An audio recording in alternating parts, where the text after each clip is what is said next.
What's going on, everybody? Today I'm going to be showing you how to check the condition of your throttle position sensor, both for max resistance and range of resistance while you roll it back and forth. To get to the throttle position sensor, we got to get to the throttle bodies inside here. So tank's got to come off, seat's going to come off along with your front plastics. And that's pretty routine on these bikes. So if you haven't seen that, go watch one of my other videos. I'll link it down in the description where I take apart the front end of this bike. So check that out and let's get into it.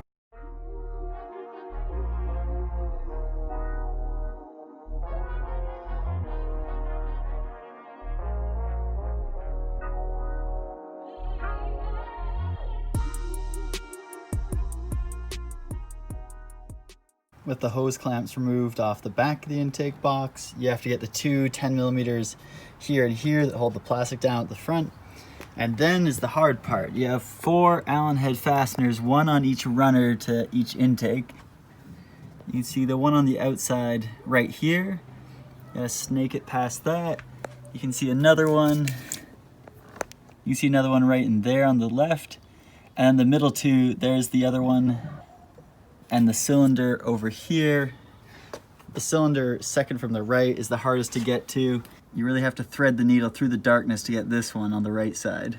With some patience and the long end of an Allen key, you should be able to get it.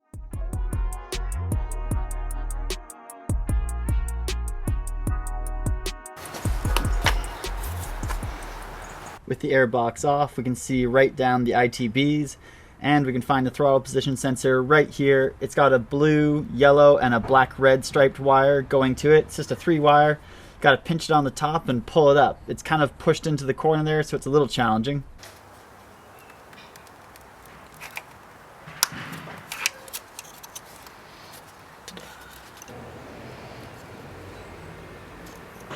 For this first test, we're measuring maximum resistance, and we're going to put our red lead on the frontmost probe on the sensor and our black lead sent on the rearmost position on the sensor. We're looking for 4,000 to 5,000 ohms of resistance, and here we've got 4.48 thousand, so about 4,400, so that's good.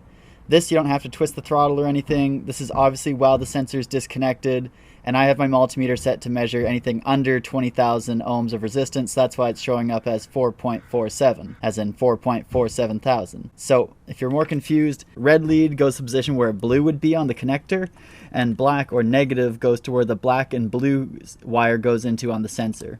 So red to the front, black to the back, leaving the middle one untouched.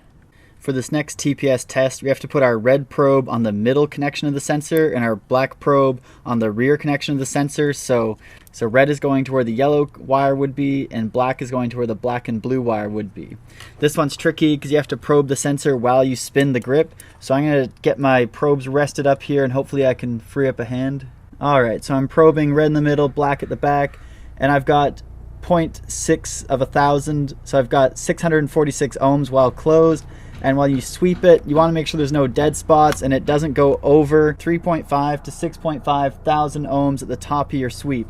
So when you're right wide open throttle, it should be somewhere between 3.5 and 6.5 thousand ohms, or 3,500 and 6,500.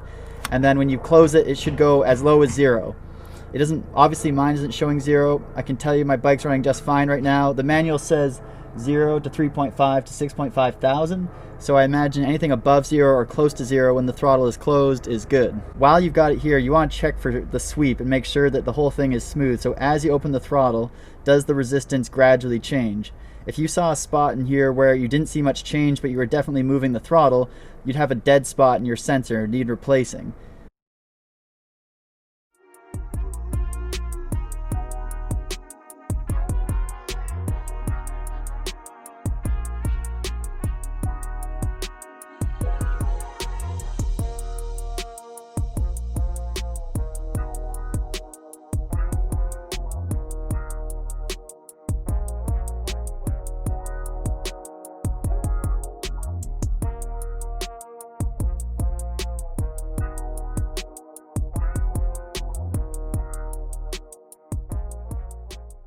That's a wrap on our in-depth look on the TPS sensor on this 2007 Yamaha FZ6. It's a pretty routine job to get in there. Getting off your plastics, getting your tank up, getting your seat off is fairly easy, but those 4mm Allen head bolts that hold the lower intake to the throttle bodies can be a little tricky to get to, but with some patience, you'll get there. Yamaha engineered it so that you could get at them, so Thanks to Yamaha for that. As always, if you have any questions, drop them in a comment below. I do my best to answer all the comments. Thanks for watching. Please smash the like and subscribe button if this video helped you out.